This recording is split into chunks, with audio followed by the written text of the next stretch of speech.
La France a été attaquée et vous étiez là pour nous. Nous étions terrorisés, sous le choc.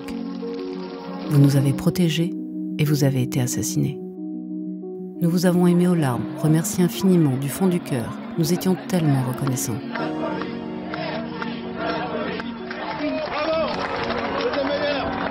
Fraternels et pacifiques, sous le regard bienveillant de quelques milliers de flics, nous marchions. Les 68 arts qui vous lançaient des pavés vous ont embrassés.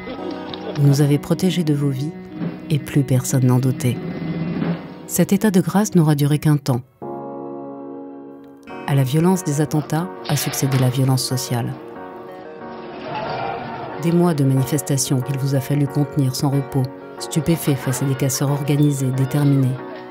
Il fallait tenir, vous avez tenu. Vous étiez devenus des cibles.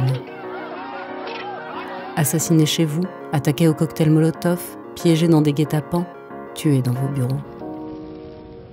Rares étaient ceux qui vous soutenaient. Et pourtant, il a fallu faire front. Sécurité publique, BAC, BRI, police secours, commissariat.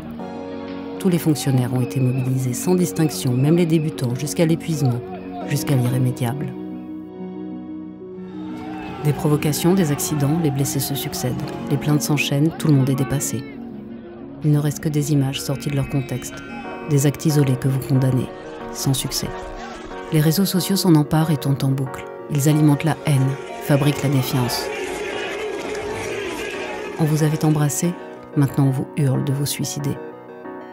Malgré ça, il fallait tenir. Vous avez tenu. Vos enfants n'osent plus dire le métier de leurs parents, ils se cachent. On vous menace, votre famille vit dans la peur de se faire agresser.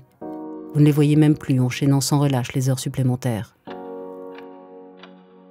Vos couples se brisent, vos vies se détruisent et le compteur de la honte poursuit son décompte. Vous n'avez pas le droit d'en parler, pas le droit de vous plaindre, alors vous criez en silence, masqué. Après la loi travail et les gilets jaunes viennent la réforme des retraites et le confinement. Il faut encore tenir. Vous avez encore tenu. Malgré le manque de moyens, la course aux chiffres, les prisons bondées, les sous-effectifs, malgré la peur d'une étincelle qui peut virer à l'émeute, vous tenez.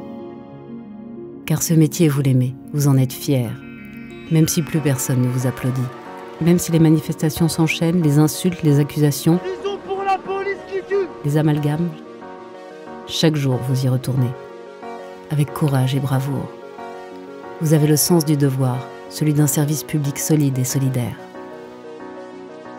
Chaque jour, vous donnez du sens à votre métier, son sens premier, son sens humain. Protéger les citoyens, secourir les victimes, maintenir l'ordre public. Chaque jour, vous sauvez des vies. Vous pouvez être fier de votre métier. Vous vous sentez utile, vous êtes indispensable. Et nous sommes là pour vous.